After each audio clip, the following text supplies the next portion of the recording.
សូមគោរពនឹងជម្រាបសួរពុកម៉ែបងប្អូនទាំងអស់គ្នាសូមស្វាគមន៍មកកាន់វីដេអូថ្មីដែលជាអេពីសូតទី2របស់សៀវភៅពេលព្រឹកដ៏អស្ចារ្យដែលជាអេពីសូតនិយាយអំពីការក្រោកពីគេងពោពេញទៅដោយសក្តានុពលពាក្យមួយឃ្លាជីវិតគឺខ្លីណាស់គឺត្រូវបានលើកយកមកនិយាយជាញឹកញាប់រហូតដល់คล้ายទៅជាពាក្យសាមញ្ញមួយរបស់អ្នកស្រុកទុកគ្រាន់និយាយគ្នាប៉ុន្តែជីវិតមនុស្សយើងគឺខ្លីពិតប្រាកដមែនដូច្នេះអ្នកមិនមានពេលសល់ច្រើនគ្រប់គ្រាន់ដើម្បីទុកសម្រាប់បណ្ដែតខ្លួនលេងនៅក្នុងអារម្មណ៍សោកសៅនិងនៅក្នុងជីវិតបែបទុក្ខវេទនាតោកយ៉ាក់ឡើយទង្វើនេះពុំមានន័យខ្លឹមសារអ្វីបន្តិចទាល់ទេសោះផ្ទុយមកវិញគឺវាពិតជាឈឺចាប់ខ្លាំងណាស់ប្រសិនបើអ្នកចូលគេងប្រកបដោយអារម្មណ៍ពេញចិត្តនៅពេលព្រឹកឡើងអ្នកនឹងក្រោកពីគេងប្រកបដោយអារម្មណ៍មោះមុតនិងកម្លាំងចិត្តខ្ពស់មិនខានហេតុអ្វីនៅពេលទារកចាប់កំណើតឡើងភ្លាមយើងច្រើនតែហៅពួកគេថាជាអំណោយជីវិតដ៏អស្ចារ្យប៉ុន្តែនៅក្នុងពេលជាមួយគ្នានោះដែរយើងឯនោះវិញទេបែរជានៅបន្តទទួលយកជីវិតលំបាកតោកយ៉ាក់សម្រាប់ខ្លួនឯងតាំងពីកើតមករហូតដល់ចំណាស់នេះតើយើងមើលលែងឃើញភាពអស្ចារ្យនៃជីវិតរបស់យើងហើយឬនៅពេលយើងកើតមកភ្លាមមនុស្សនៅជុំវិញតែងនាំគ្នាអះអាងប្រកបដោយសុតិដ្ឋិនិយមថាពេលយើងធំដឹងក្តីឡើងយើងច្បាស់ជាអាចធ្វើអ្វីក៏បានអាចមានអ្វីក៏បាននិងអាចក្លាយជាអ្វីក៏បានឲ្យតែយើងប្រាថ្នាឥឡូវអ្នកធំពេញវ័យហើយតើអ្នកកំពុងធ្វើអ្វីកំពុងមានអ្វីនិងកំពុងក្លាយជាអ្វីដែលអ្នកប្រាថ្នាចង់បានរួចហើយឬនៅឬក៏ផ្ទុយមកវិញនៅត្រង់កន្លែងណាមួយលើដងវិថីជីវិតអ្នកដែលកំពុងឆ្លងកាត់អ្នកបានប្រែជាអស់សង្ឃឹមហើយក៏សម្រេចចិត្តនិងសុខចិត្តទទួលយកអ្វីក៏ដោយឲ្យតែព្រហ្មលិខិតផ្ដល់ឲ្យអ្នកបើទោះបីជារបស់នោះវាតិចតួចឬទួចទាបជាងអ្វីដែលអ្នកធ្លាប់ស្រមៃចង់បានកាលពីនៅកុមារភាពក៏ដោយចុះថ្មីនេះខ្ញុំបានអានស្ថិតិមួយដែលគួរឲ្យព្រួយបារម្ភជនជាតិអាមេរិកកាំងកម្រិតមធ្យមមានទម្ងន់ខ្លួនលើសដែនកំណត់ចំនួន9គីឡូមានបំណុល$10,000មានជំងឺធ្លាក់ទឹកចិត្តខ្លះៗមានការស្អប់ខ្ពើមការងាររបស់ខ្លួននិងមានមិត្តជិតស្និទ្ធមិនដល់1នាក់ផងបើឧបមាថាស្ថិតិនេះមានការពិតត្រឹមតែ1/4ទៅចុះ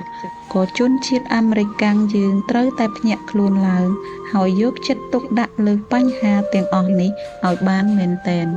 ចុះអ្នកវិញតើអ្នកកំពុងពង្រីកសក្តានុពលហើយបង្កើតភាពជោគជ័យទៅដល់កម្រិតកំពូលមួយដែលអ្នកតែងតែប្រាថ្នាចង់បានពិតប្រាកដដែរឬទេពោលគឺភាពជោគជ័យកម្រិតខ្ពស់នៅគ្រប់ផ្នែកទាំងអស់នៃជីវិតឬក៏មានផ្នែកណាមួយនៃជីវិតរបស់អ្នកកំពុងទទួលភាពបរាជ័យជាទម្ងន់ហើយទីបំផុតអ្នកក៏ទន់ជង្គង់ហើយសុខចិត្តបន្តរស់នៅបែបនេះបើទោះបីជាអ្នកបានដឹងខ្លួនឯងហើយថាវាខុសបំណងដែលអ្នកប្រាថ្នាចង់បានតើអ្នកសុខចិត្តបន្តរស់នៅក្នុងស្ថានភាពអន់ថយពោលគឺស្ថានភាពដែលសមត្ថភាពរបស់អ្នកមិនត្រូវបានប្រើប្រាស់ឲ្យអស់ពីសក្តានុពលហើយបន្ទាប់មកអ្នកនិយាយយកលេសថាអូខេវាមិនអីទេដើម្បីបិទបាំងការពិតឬក៏អ្នកកំពុងតែត្រៀមខ្លួនដើម្បីបញ្ឈប់អាកប្បកិរិយាចេះតែសុខចិត្តរស់ទៅតាមព្រហ្មលិខិតបែបនេះដូច្នេះអ្នកអាចចាប់ផ្ដើមរស់នៅក្នុងជីវិតពោពេញទៅដោយលក្ខណៈល្អបំផុតទៅតាមក្តីស្រមៃពិតប្រាកដរបស់អ្នកការបង្កើតលក្ខណៈជីវិតកម្រិតទី10មនោអារម្មណ៍មួយដែលខ្ញុំចូលចិត្តបំផុតចែករំលែកដោយអ្នកស្រី Oprah នៅពេលដែលនាងបាននិយាយថាដំណើរផ្សងព្រេងដ៏ធំបំផុតនៅក្នុងជីវិតរបស់យើងគឺការដឹកនាំជីវិតទៅកាន់ក្តីសុបិនពិតប្រាកដរបស់ខ្លួនវាត្រឹមត្រូវណាស់ខ្ញុំមិនអាចរកពាក្យអ្វីមកប្រកែកបានឡើយប៉ុន្តែគួរឲ្យស្ដាយមានមនុស្សតិចតួចមែនទែនដែលបានដឹកនាំជីវិតខិតទៅក្បែរត្រើយនៃសេចក្តីសុបិនរបស់ខ្លួនដូច្នេះហើយបានជាមនុស្សទូទៅតែងតែប្រឆាំងនឹងឃ្លាខាងលើដោយអះអាងថាវាគ្រាន់តែជាទ្រឹស្ដីល្អសម្រាប់ស្ដាប់តែប៉ុណ្ណោះ ម មនុស្សភាគច្រើនសុខចិត្តទទួលយល់ព្រមដាក់ជីវិតរបស់ខ្លួននៅក្នុងភាពអន់ថយទទួលយកដោយគ្មានប្រកែកនៅអ្វីក៏ដោយដែលជីវិតផ្ដល់ឲ្យពួកគេសូម្បីតែមនុស្សដែលទទួលបានជោគជ័យយ៉ាងខ្លាំងនៅក្នុងផ្នែកមួយដូចជាផ្នែកអាជីវកម្មជាដើមក៏ពេលខ្លះពួកគេមានទំនោរចិត្តទទួលយកភាពអន់ថយនៅក្នុងផ្នែកផ្សេងៗទៀតនៃជីវិតរបស់គេផងដែរដូចជាផ្នែកសុខភាពឬផ្នែកទំនាក់ទំនងជាដើមក្នុងនាមជាកវីនិពន្ធសៀវភៅដែលលោកដាច់ជាងគេបំផុតមួយលោកសិតគូដិនបានសរសេរយ៉ាងច្បាស់និងល្អឥតខ្ចោះថាតើមានទេសភាពខុសគ្នារវាងមនុស្សមធ្យមនិងមនុស្សអន់ថយចម្លើយគឺមានប៉ុន្តែវាខុសគ្នាតែបន្តិចតែប៉ុណ្ណោះវាគ្មានន័យអ្វីសោះឡើយដែលអ្នកត្រូវតែសុខចិត្តរស់នៅក្នុងជីវិតអន់ថយតោកយ៉ាករស់ឲ្យដូចគេដូចឯងទោះបីបានដឹងខ្លួនហើយក៏ដោយថាអ្នកមិនស័ក្តិសមរស់នៅបែបនេះទាល់តែសោះតាមពិតអ្នកអាចក្លាយជាមនុស្សម្នាក់នៅក្នុងចំណោមមនុស្សភាគតិចមែនទែនដែលកំពុងរស់នៅក្នុងជីវិតដ៏អស្ចារ្យសមតាមបំណងនិងក្តីប្រាថ្នារបស់ខ្លួនគឺជីវិតដែលបរិបូរណ៍ទៅដោយសុភមង្គលសុខភាពល្អទ្រព្យសម្បត្តិស្ដុកស្ដម្ភសេរីភាពជោគជ័យស្នេហាលក្ខវាច្បាស់ណាស់ថាអ្នកពិតជាអាចទទួលបានជីវិតប្រភេទនេះដូចពួកគេដែរជីវិតរបស់យើងមានផ្នែកជាច្រើនដូចជាផ្នែកហិរញ្ញវត្ថុផ្នែកសុខភាពទំនាក់ទំនងផ្លូវចិត្តឡាប្រសិនបើយើងវាស់ផ្នែកនីមួយៗដោយយកខ្នាតកម្ពស់ដែលមាន10កម្រិតច្បាស់ណាស់យើងទាំងអស់គ្នាប្រកាសជាចង់បានភាពជោគជ័យឬភាពពេញចិត្តនឹងជីវិតខ្លួនឯងកម្រិតទី10សម្រាប់ផ្នែកនីមួយៗទាំងអស់នោះមិនខានមែនទេខ្ញុំមិនដែលឮនរណាម្នាក់និយាយថាអត់ទេខ្ញុំចង់ឲ្យសុខភាពរបស់ខ្ញុំនៅកម្រិតទី7តែប៉ុណ្ណឹងគឺគ្រប់គ្រាន់ហើយខ្ញុំមិនចង់មានសុខភាពល្អពេកទេហើយក៏មិនចង់មានថាមពលច្រើនពេកដែរខ្ញុំក៏មិនដែលឮនរណាម្នាក់និយាយថាណែបើទំនាក់ទំនងរបស់ខ្ញុំបានត្រឹមកម្រិតទី5គឺល្អហើយព្រោះខ្ញុំចូលចិត្តឆ្លោះទាស់ទែងគ្នាចង់ឲ្យនាងឬគាត់ប្រឆាំងនឹងអ្វីដែលខ្ញុំនិយាយហើយមិនចង់ឲ្យពួកយើងសប្បាយចិត្តពេកទេឥឡូវនេះខ្ញុំចង់ប្រាប់អ្នកថាវាជារឿងដែលអាចទៅរួចក្នុងការបង្កើតជីវិតមួយល្អជាទីបំផុតគឺជីវិតកម្រិតទី10ហើយវាជារឿងងាយស្រួលនិងសាមញ្ញមែនទែនក្នុងការធ្វើភាពជោគជ័យក្តីស្រមៃសុខភាពក៏ដូចជាភាពថ្កុំថ្កើងផ្នែកហិរញ្ញវត្ថុរបស់អ្នកឲ្យឡើងលើកម្រិតដែលអ្នកធ្លាប់តែទទួលបានពីអតីតកាលបើខ្ញុំប្រាប់បែបនេះតើអ្នកគិតយ៉ាងណាដែរចូលបើខ្ញុំប្រាប់ថាការសម្រេចភាពអស្ចារ្យទាំងអស់នេះគឺវាសុទ្ធតែចាប់ផ្ដើមពីរបៀបដែលអ្នកក្រោកពីគេងនាពេលព្រឹកនិងប្រាប់ថាមានជំហានតូចៗមួយចំនួនដែលសាមញ្ញហើយងាយៗទេប៉ុន្តែវាអាចធ្វើឲ្យអ្នកក្លាយជាមនុស្សពេញលក្ខណៈដែលអ្នកត្រូវការដើម្បីមានសមត្ថភាពគ្រប់គ្រាន់ក្នុងការបង្កើតភាពជោគជ័យដល់កម្រិតខ្ពស់បំផុតនៅគ្រប់ផ្នែកនៃជីវិតដែលអ្នកស័ក្តិសមនឹងទទួលបាននៅក្នុងជាតិនេះបើខ្ញុំប្រាប់អ្នកដូច្នេះតើអ្នកយល់យ៉ាងណាដែរពេលឮពាក្យសម្ដីរបស់ខ្ញុំនេះតើអ្នករំភើបដែរឬទេតើអ្នកជឿខ្ញុំដែរឬទេ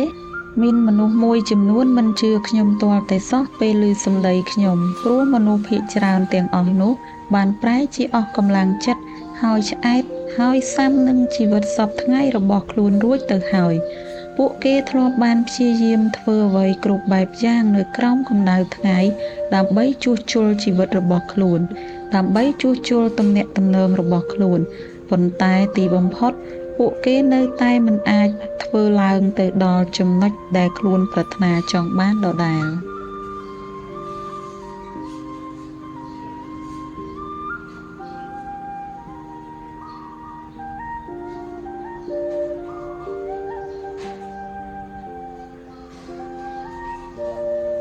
ឥឡូវខ្ញុំកំពុងផ្ដល់ជំនួយដល់អ្នកនិងកំពុងអញ្ជើញអ្នកធ្វើដំណើរឆ្លងទន្លេទៅកាន់ត្រើយម្ខាងទៀតនៃជីវិតជាកន្លែងដែលមិនត្រឹមតែឲ្យជីវិតរបស់អ្នកល្អគ្រប់ យ៉ាងតែប៉ុណ្ណោះទេប៉ុន្តែវាថែមទាំងធ្វើឲ្យជីវិតរបស់អ្នកប្រែជាអស្ចារ្យក្រៃលែងអស្ចារ្យរហូតដល់អ្នកគិតថាវាមិនមានតែនៅក្នុងក្តីសុបិនតែប៉ុណ្ណោះខ្ញុំយល់អារម្មណ៍របស់ពួកគេច្បាស់ណាស់ព្រោះខ្ញុំក៏ធ្លាប់ឆ្លងកាត់បទពិសោធន៍បែបនេះដែរប៉ុន្តែក្រោយមកខ្ញុំបានរៀនពី3មេរៀនដែលអាចផ្លាស់ប្ដូរអ្វីៗគ្រប់យ៉ាងនៅក្នុងជីវិតរបស់ខ្ញុំឥឡូវខ្ញុំកំពុងផ្ដល់ជំនួយដល់អ្នកនិងកំពុងអញ្ជើញអ្នកធ្វើដំណើរឆ្លងទន្លេទៅកាន់ត្រើយម្ខាងទៀតនៃជីវិតជាកន្លែងដែលមិនត្រឹមតែធ្វើឲ្យជីវិតរបស់អ្នកល្អគ្រប់យ៉ាងតែប៉ុណ្ណោះទេប៉ុន្តែវាថែមទាំងធ្វើឲ្យជីវិតរបស់អ្នកប្រែជាអស្ចារ្យក្រៃលែងអស្ចារ្យរហូតដល់អ្នកគិតថាវាមានតែនៅក្នុងក្តីសុបិនតែប៉ុណ្ណោះសៀវភៅនេះមានការធានាអះអាងសំខាន់ចំនួន3ទី1វាហ៊ានធានានិងបញ្ជាក់ច្បាស់ចំពោះអ្នកថាអ្នកគឺជាមនុស្សមានតម្លៃជាមនុស្សស័ក្តិសមបំផុតនិងមានសមត្ថភាពគ្រប់គ្រាន់ដើម្បីបង្កើតក៏ដូចជារក្សាភាពល្អអស្ចារ្យនៅគ្រប់ផ្នែកនៃជីវិតដូចជាសុខភាពទ្រព្យសម្បត្តិសុភមង្គលស្នេហានិងភាពជោគជ័យដូចមនុស្សជោគជ័យផ្សេងទៀតនៅលើផែនដីនេះដែរដូច្នេះវាពិតជាមានសារៈសំខាន់ខ្លាំងមែនទែនដែលអ្នកត្រូវតែចាប់ផ្ដើមអំពីអំណះនេះតទៅដើម្បីដឹកនាំជីវិតរបស់អ្នកមានដំណើរការស្របទៅតាមការពិតខាងលើព្រោះវាមិនត្រឹមតែជាកាតព្វកិច្ចសំខាន់សម្រាប់បង្កើនគុណភាពជីវិតឲ្យខ្លួនឯងប៉ុណ្ណោះទេប៉ុន្តែវាក៏សំខាន់ផងដែរសម្រាប់បង្កើតឥទ្ធិពលនៃគំរូល្អដើម្បីបង្ហាញដល់ក្រុមគ្រួសារមិត្តភ័ក្តិអតិថិជនមិត្តរួមការងារកូនសហគមន៍និងមនុស្សជាទីស្រឡាញ់ផ្សេងទៀតរបស់អ្នកដែលមនុស្សទាំងអស់នេះអាចនឹងត្រូវបានផ្លាស់ប្ដូរដោយសារគំរូរបស់អ្នកទី2ដើម្បីបញ្ឈប់ខ្លួនឯងពីទម្លាប់សុខចិត្តរស់នៅក្នុងជីវិតអន់ថយជាងអ្វីដែលខ្លួនស័ក្តិសមនឹងទទួលបាននិងដើម្បីបង្កើនភាពជោគជ័យខាងផ្នែកអភិវឌ្ឍខ្លួនផ្នែកវិជ្ជាជីវៈក៏ដូចជាផ្នែកហិរញ្ញវត្ថុឲ្យកើនឡើងដល់កម្រិតខ្ពស់ដែលអ្នកប្រាថ្នាកាតព្វកិច្ចមុនដំបូងបង្អស់ដែលអ្នកត្រូវតែលះបង់គឺពេលវេលាខ្លះជារៀងរាល់ថ្ងៃដើម្បីវឹកហាត់កសាងខ្លួនឲ្យក្លាយជាប្រភេទមនុស្សពោរពេញទៅដោយលក្ខណៈដែលអ្នកត្រូវការឲ្យបានជាមុនសិនពលគឺជាប្រភេទមនុស្សដែលមានលក្ខណៈសម្បត្តិនិងសមត្ថភាពគ្រប់គ្រាន់ក្នុងការស្រូបទាញនិងការបង្កើនភាពជោគជ័យកម្រិតខ្ពស់ជាអតិបរមានោះរបស់អ្នកក៏ដូចជាដើម្បីរក្សាភាពជោគជ័យនិងឲ្យបន្តស្ថិតនៅកម្រិតនោះជាប់ជានិច្ចទី3របៀបដែលអ្នកក្រោកពីគេងនៅពេលព្រឹកក៏ដូចជាការវិភាគសកម្មភាពសម្រាប់ពេលព្រឹកទាំងពីរនេះគឺពិតជាជះឥទ្ធិពលច្រើនសម្បើមក្រៃលែងទៅលើកម្រិតនៃភាពជោគជ័យនៅគ្រប់ទិដ្ឋភាពនៃជីវិតរបស់អ្នកពេលព្រឹកមួយប្រកបដោយគោលបំណងច្បាស់លាស់ប្រកបដោយការផ្ដោតអារម្មណ៍មោះមុតនិងពោរពេញទៅដោយផលិតភាពគឺបានធ្វើសកម្មភាពច្រើនយ៉ាងវាគឺជាពេលវេលាក៏នឹងធ្វើឲ្យថ្ងៃមួយនោះរបស់អ្នកប្រកបទៅដោយគោលបំណងច្បាស់លាស់ប្រកបទៅដោយការផ្ដោតអារម្មណ៍បានមោះមុតល្អនិងអាចបំពេញការងារផ្សេងដោយជោគជ័យដូច្នោះដែរហើយក៏ទីបំផុតទៅវានឹងបង្កើនជីវិតដែលពោរពេញទៅដោយភាពជោគជ័យដូចគ្នានេះដែរពេលព្រឹកមួយដែលមិនប្រកបដោយការផ្ដោតអារម្មណ៍មិនមានផលិតភាពនិងមិនរីកចម្រើនវាជាពេលវេលាដែលនឹងធ្វើឲ្យថ្ងៃមួយនោះរបស់អ្នកមិនប្រកបដោយការផ្ដោតអារម្មណ៍មិនអំណោយផលនិងមិនរីកចម្រើនដូច្នោះដែរហើយទីបំផុតទៅវានឹងបង្កើតជីវិតមួយដែលមានគុណភាពអន់ថយដោយគ្រាន់តែផ្លាស់ប្ដូររបៀបក្រោកពីគេងនៅពេលព្រឹកអ្នកអាចផ្លាស់ប្ដូរជីវិតខ្លួនឯងនៅគ្រប់ផ្នែកទាំងអស់ហើយអាចផ្លាស់ប្ដូរបានឆាប់រហ័សជាងអ្នកដែលធ្លាប់គិតថាអាចនឹងទៅរួចថែមទៀតផងប៉ុន្តែខ្ញុំមិនមែនជាមនុស្សពេលព្រឹកទេចុះបើអ្នកបានសាកល្បងព្យាយាមក្រោកពីព្រឹកព្រលឹមដែរប៉ុន្តែថ្ងៃរបស់អ្នកពុំមានដំណើរការល្អទាល់តែសោះ ខ្ញុំមិនមែនជាមនុស្សចូលចិត្តក្រោកពេលព្រឹកទេអ្នកនិយាយខ្ញុំគឺជាមនុស្សចូលចិត្តចូលគេងយប់ជ្រៅនៅពេលថ្ងៃខ្ញុំមិនមានពេលគ្រប់គ្រាន់ទេហើយណាមួយខ្ញុំត្រូវការគេងឲ្យបានច្រើនស្កប់ស្កល់មិនចង់គេងតិចម៉ោងពេកឡើយអត់ណាស់ខ្ញុំខ្លួនឯងក៏ធ្លាប់មានអាកប្បកិរិយាបែបនេះដែរមុនពេលអនុវត្តកម្មវិធីពេលព្រឹកដ៏អស្ចារ្យនេះមិនខ្វល់ថាបទពិសោធន៍ពីអតីតកាលរបស់អ្នកមានលក្ខណៈបែបណានោះទេទោះបីពេញមួយជីវិតកន្លងមកអ្នកតែងតែមានបញ្ហាលំបាកក្នុងការភ្ញាក់ពីគេងឬគ្មានទម្លាប់ធ្វើអ្វីទាល់តែសោះនៅពេលវេលាព្រឹកព្រលឹមអ្វីទាំងអស់នេះនឹងត្រូវបានផ្លាស់ប្ដូរមិនខាននៅពេលអនុវត្តកម្មវិធីពេលព្រឹកដ៏អស្ចារ្យកម្មវិធីពេលព្រឹកដ៏អស្ចារ្យមានដំណើរការល្អនៅគ្រប់ស្ថានភាពរស់នៅរបស់មនុស្សហើយអ្នកច្បាស់ជារំភើបយ៉ាងខ្លាំងមិនខានដោយសារតែភាពវិជ្ជមានជាច្រើនដូចជាថាមពលកម្លាំងចិត្តក៏ដូចជាពេលវេលាល្អដែលអ្នកនឹងទទួលបានពីវាពេលដែលភាពវិជ្ជមានទាំងអស់នេះនឹងបង្កើនផលិតភាពការងារ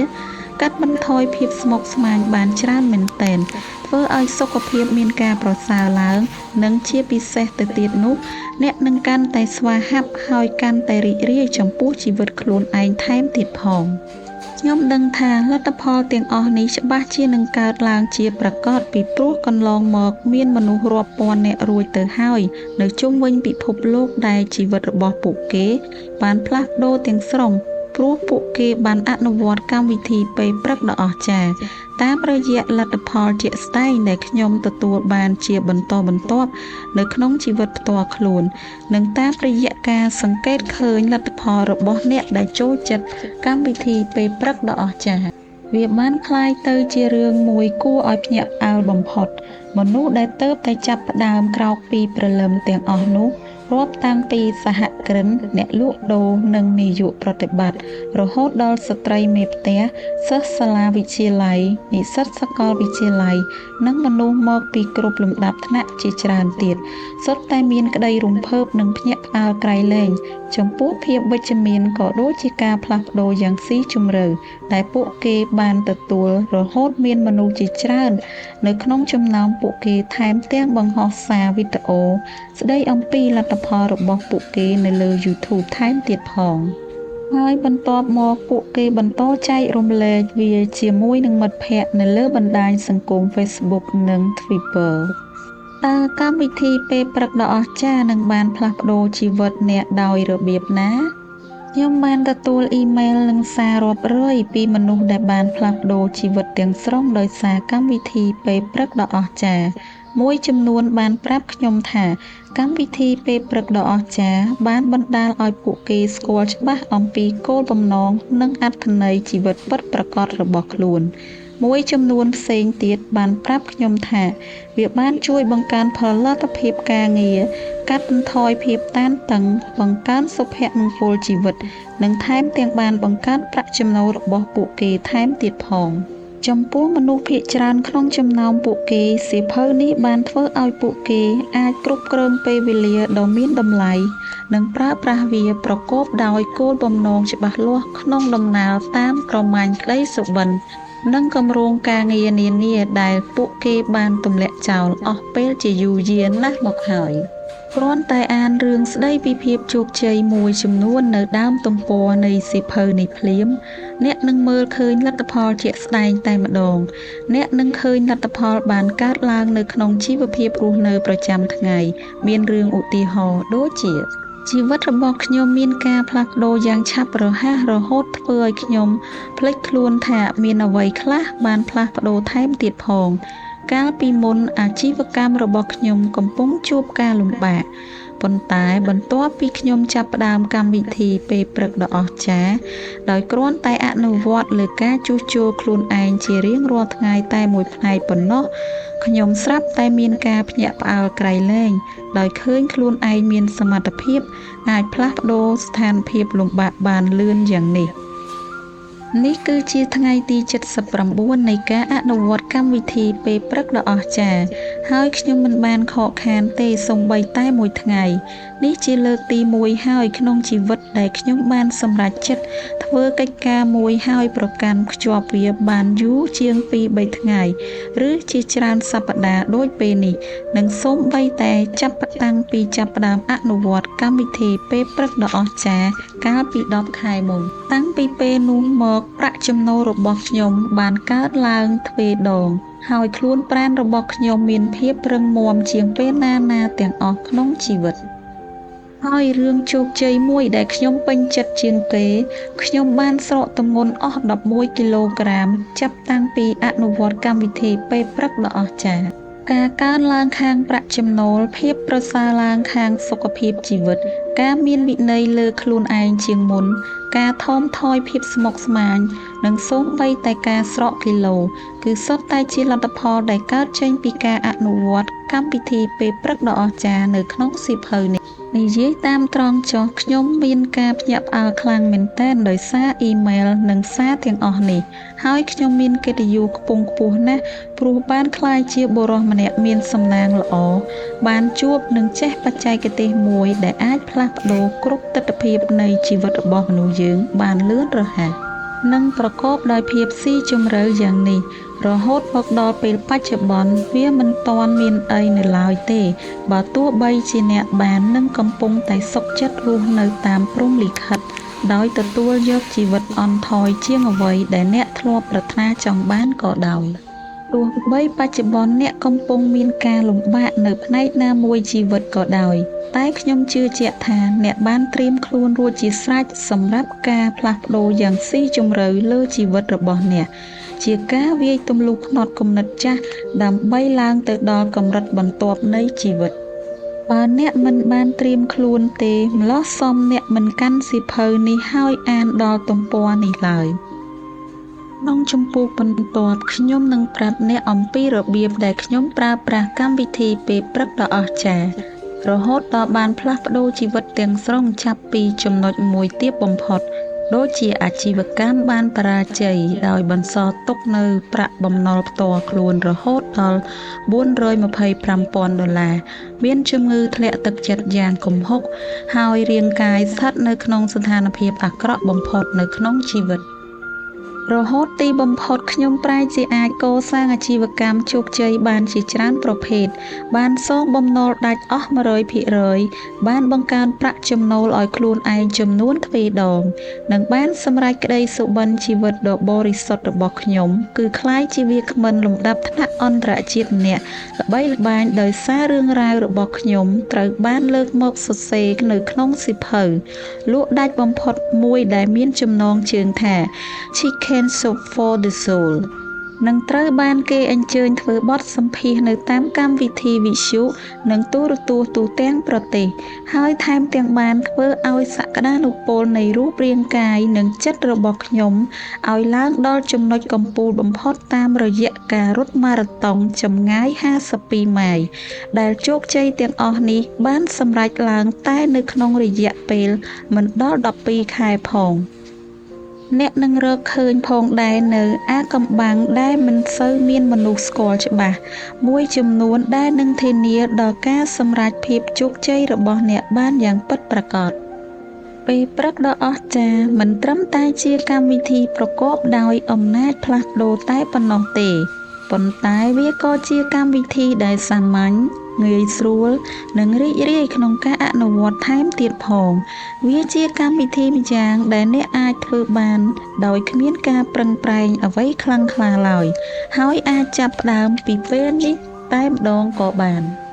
ហើយក្នុងខណៈពេលកំពុងអនុវត្តវាទៀតសោតអ្នកនៅតែអាចគេងបានគ្រប់ពេលដែលអ្នកចង់គេងប៉ុន្តែជាក់ស្ដែងនៅពេលដែលអ្នកអនុវត្តវាអ្នកប្រហែលជាមានការភ្ញាក់ផ្អើលនឹងខ្លួនឯងមិនខានថាអ្នកលែងចង់គេងត្រមួកទៅវិញទេខ្ញុំមិនដឹងថាអ្នកជឿឬក៏មិនជឿនោះទេមានមនុស្សជាច្រើនបានប្រាប់ខ្ញុំថាឥឡូវពួកគេមានទម្លាប់ក្រោកពីព្រលឹមសូម្បីតែនៅថ្ងៃចុងសប្តាហ៍ក៏ដោយ ទម្លាប់ក្រៅពីព្រលឹមនេះបានប្រែជាសាមញ្ញនិងងាយស្រួលសម្រាប់ពួកគេពីព្រោះវាបានធ្វើឲ្យពួកគេមានអារម្មណ៍ល្អនិងធូរស្រាលចិត្តហើយវាអាចជួយឲ្យពួកគេមានសមត្ថភាពសម្រេចការងារបានច្រើនថែមទៀតផងចូលអ្នកស្រមៃមើលថាទម្លាប់នេះវាល្អប៉ុណ្ណា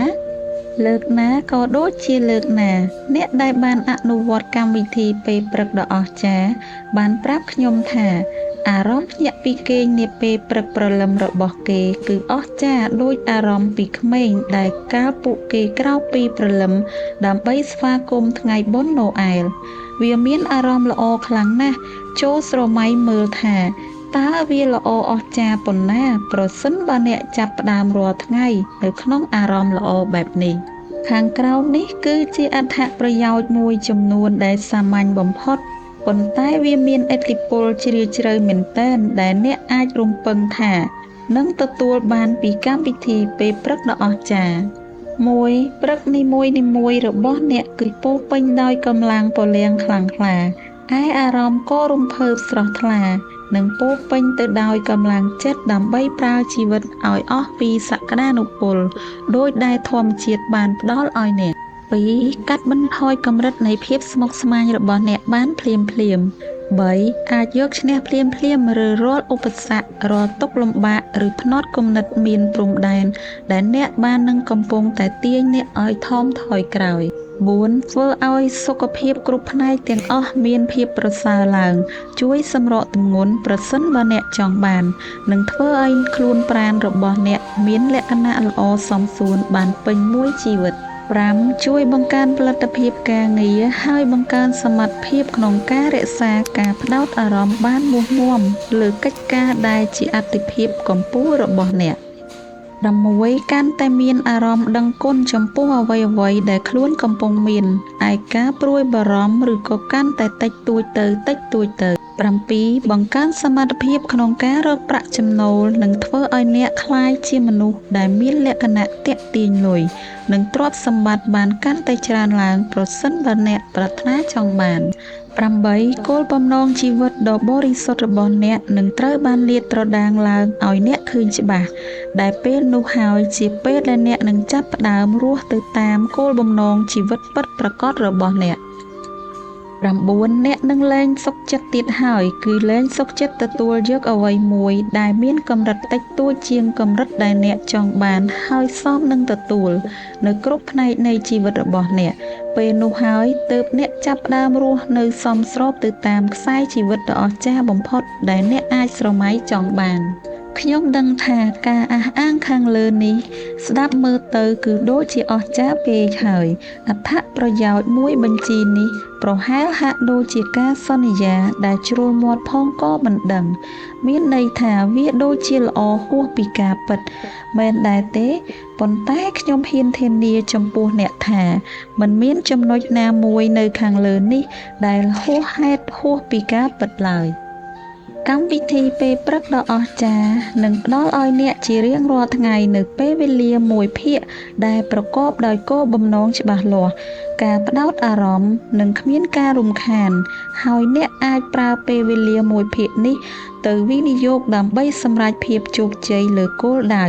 និងក្តីសុបិនជីវិតសំខាន់បំផុតរបស់អ្នកជាពិសេសគឺគោលបំណងនិងក្តីសុបិនដែលអ្នកបានទម្លាក់ចោលកន្លងមកអ្នកអាចកែលម្អគ្រប់ផ្នែកនៃជីវិតឲ្យវាប្រសើរឡើងអ្នកនឹងមានការភ្ញាក់ផ្អើលជាក់ជាមិនខាននៅពេលដែលឃើញលទ្ធផលកើនឡើងយ៉ាងឆាប់រហ័សព្រមទាំងឃើញខ្លួនឯងមានភាពជឿនលឿនទៅមុខទៅកាន់កម្រិតខ្ពស់បំផុតនៃការសម្រេចបំណងនិងសេចក្តីប្រាថ្នារបស់អ្នកយកក៏មានការភ្ញាក់ផ្អើលអីនៅពេលដែលមិត្តភ័ក្តិនិងក្រុមគ្រួសារនិងមិត្តរួមការងាររបស់អ្នកចាប់ផ្ដើមកត់សម្គាល់ឃើញការផ្លាស់ប្ដូរជាវិជ្ជមានហើយភ្លាមពួកគេក៏ស្រាប់តែនាំគ្នាចាប់អារម្មណ៍និងភ្ញាក់ផ្អើលចំពោះអ្នកនោះ ខ្ញុំក៏នឹងផ្ដល់ឲ្យអ្នកផងដែរនៅរូបមន្តសង្គ្រោះជីវិតមួយឈ្មោះថា Life Saver ដែលជារូបមន្តអនុវត្ត6ជំហានមួយឈុតបន្ថែមទៀតដែលមានឥទ្ធិពលខ្លាំងក្រៃលែងផ្សំបញ្ចូលគ្នាហើយដែលអាចយកមកអនុវត្តនៅក្នុងកម្មវិធីពេលព្រឹកដ៏អស្ចារ្យបានដើម្បីធានាដល់ការជួយសង្គ្រោះអ្នកពីការបាត់បង់ទិដ្ឋភាពនៃជីវិតដ៏អស្ចារ្យ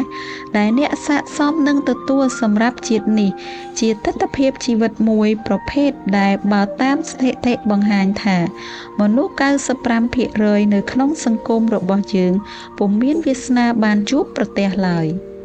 ដោយមានជំនួយពីអ្នកខ្ញុំជឿជាក់ថាយើងអាចផ្លាស់ប្ដូរស្ថិតិនេះបានសម្រាប់សង្គមរបស់យើងជាចុងក្រោយឥឡូវនេះអ្នកប្រហែលជាបានត្រៀមខ្លួនរួចជាស្រេចដើម្បីចាប់ផ្ដើមធ្វើដំណើរអនុវត្តការសាកល្បងហ្វឹកហាត់កម្មវិធីពេលព្រឹកដ៏អស្ចារ្យរយៈពេល30ថ្ងៃដើម្បីផ្លាស់ប្ដូរជីវិតជាការហ្វឹកហាត់អភិវឌ្ឍផ្នត់គំនិតថ្មីៗដើម្បីឈានដល់ការបង្កើតទម្លាប់ល្អៗមួយចំនួនដែលចាំបាច់សម្រាប់អ្នកក្នុងការស្រូបទាញឬការបង្កើតក៏ដូចជាការរក្សាភាពជោគជ័យទៅដល់កម្រិតខ្ពស់បំផុតនៅគ្រប់ផ្នែកនៃជីវិតរបស់អ្នកទៅតាមក្តីប្រាថ្នាប៉ុន្តែចូលកុំភ្លេចឲ្យសោះថាការដែលអ្នកคลายខ្លួនជាមនុស្សបែបនេះឬបែបនោះគឺវាជាកត្តាសំខាន់បំផុតតែមួយគត់ដែលកំណត់គុណភាពជីវិតរបស់អ្នកមិនថាសម្រាប់ពេលបច្ចុប្បន្នឬសម្រាប់ថ្ងៃអនាគតឡើយមិនថាសពថ្ងៃអ្នកចាត់ទុកខ្លួនឯងជាមនុស្សពេលព្រឹកឬក៏អត់ទេចាប់អំពីអំណះនេះតទៅអ្នកនឹងរៀនអំពីបច្ចេកទេសមួយដែលធ្វើឲ្យអ្នកអាចក្រោកពីព្រឹកព្រលឹមបានយ៉ាងស្រួលហើយអ្នកនឹងចាប់ផ្ដើមបង្កើតទម្លាប់នៃការភ្ញាក់ពីព្រឹកព្រលឹមជាមួយនឹងរាងកាយនិងចិត្តពោរពេញទៅដោយថាមពលនិងកម្លាំងច្រើនក្រៃលែងគឺច្រើនជាងអ្វីដែលអ្នកធ្លាប់មានពីមុនមកមានអ្វីប្រកែកបានឡើយថាវាពិតជាមានទំនាក់ទំនងគ្នាស្អិតរមួតមែនទែនរវាងភាពជោគជ័យនិងការក្រោកពីគេងនាពេលព្រឹកព្រលឹមដូច្នេះបើអ្នកឆ្លៀតឱកាសដើម្បីទាញប្រយោជន៍ចេញពីទំនាក់ទំនងនេះដោយសារល្បងភ្ញាក់ពីព្រលឹមពេលនោះអ្នកនឹងរកឃើញថាការប្រើប្រាស់ពេលវេលាចំនួន1ម៉ោងដំបូងនាពេលព្រឹកព្រលឹមគឺជាគន្លឹះដើម្បីបើកសក្តានុពលទាំងអស់របស់អ្នកហើយវានឹងបង្កើតកម្រិតនៃភាពជោគជ័យមួយដែលអ្នកប្រាថ្នាចង់បានអ្នកនឹងឃើញយ៉ាងឆាប់រហ័សថានៅពេលអ្នកផ្លាស់ប្ដូររបៀបដែលអ្នកភ្ញាក់នៅពេលព្រឹកអ្នកនឹងផ្លាស់ប្ដូរជីវិតរបស់អ្នកទាំងមូលតែម្ដង